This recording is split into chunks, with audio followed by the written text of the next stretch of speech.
Assalamualaikum warahmatullahi wabarakatuh. Sahabat Strabis, kembali lagi bersama saya Adam Setianugraha, masih di Strabis TV. Kali ini saya akan membawakan program Meet and Inspire. Tentunya saya tidak sendirian, saya ditemani oleh seorang yang spesial. Kali ini saya ditemani oleh Kang Ahmad Rosyad.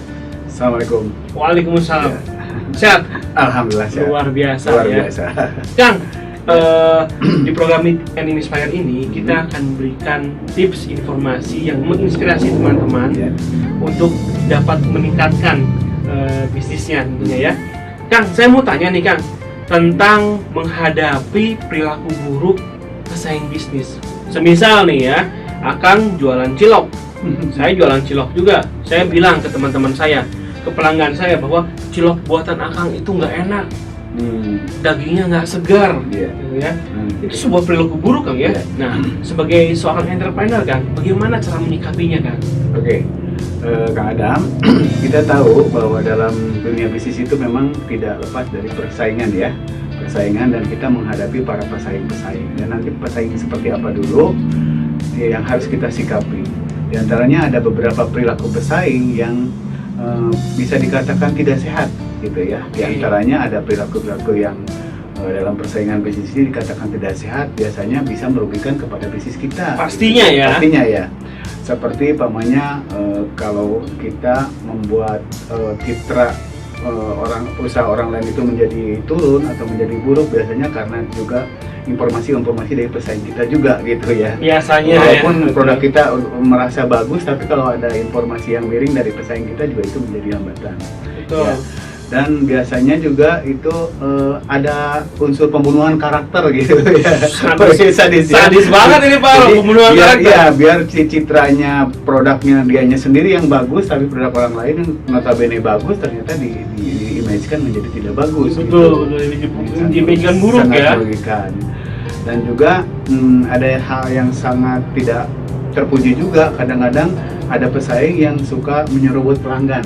Nah, itu juga pelanggan kan bagian dari kita juga ya. Betul. Kalau dia kadang-kadang menyabot pelanggan yang biasanya menjadi pelanggan kita, kok tiba-tiba lambat laun kok bisa berpindah ke produk dia. Ada sabotase ya. Tentunya ke produk-produk yang dihasilkan yang sama dengan kita, produk kita.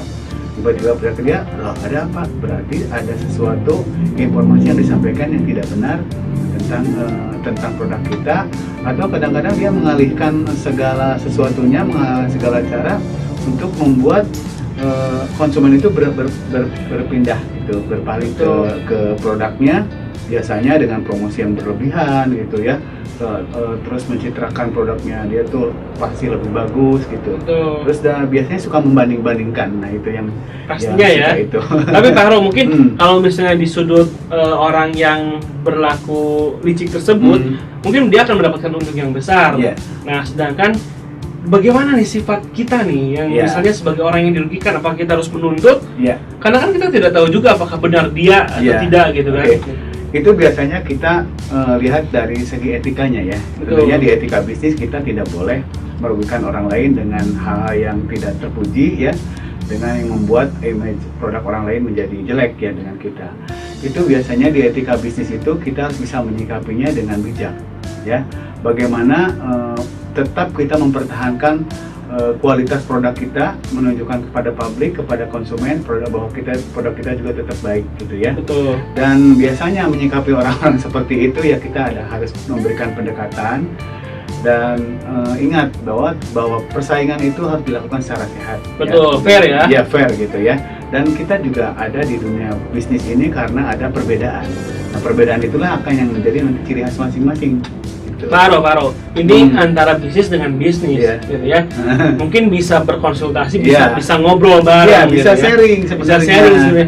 Tapi bagaimana nih mengembalikan kepercayaan konsumen yang telah dirusak oleh sahabat kita? Itulah perlu waktu kayaknya ya. Sebenarnya Saya juga pernah punya pengalaman seperti itu. Oh, ada pengalaman Ada ya? pengalaman seperti itu dengan mengembalikan citra diri atau produk kita yang kembali lagi diminati oleh konsumen itu perlu waktu dan kita Kayaknya perlu penjajakan lagi. Pak Aro dulu dijelek-jelekin sama mantan. Enggak gitu, pesaing bisnis juga. Oh, pesaing bisnis ya? Sama produk kita. Bukan pesaing Ya. cinta ya? Mungkin ada kalanya ada perilaku-perilaku, ada perbuatan-perbuatan yang tidak terpuji, yang tidak kita ketahui, sehingga ada kejadian menyimpan sesuatu, umpamanya kita di produk olahan gitu ya, membeli sesuatu, pas ada temuan, ada sesuatu benda yang kurang pas di makanan, itu juga dilihat oleh konsumen gitu, Oke. dirasakan oleh Baro, konsumen. tapi gitu. untuk terakhir nih ya, Hmm. mungkin buat para sahabat berpikir ya bahwa Hmm. setiap kecap itu pasti kecap nomor satu. Nomor satu. Gitu ya. Tidak ada yang namanya kecap nomor satu lainnya kecuali kecap saya. Kecap saya. Ya. Itu wajar sebenarnya untuk Iya, dikatakan untuk- oleh iya. seorang entrepreneur ya Pak ya. Ya. Saya akan mengatakan bahwa kecap lain itu adalah kecap palsu, kecap yang tidak enak. Itu wajar sekali. Misalnya Pak ya, Ya.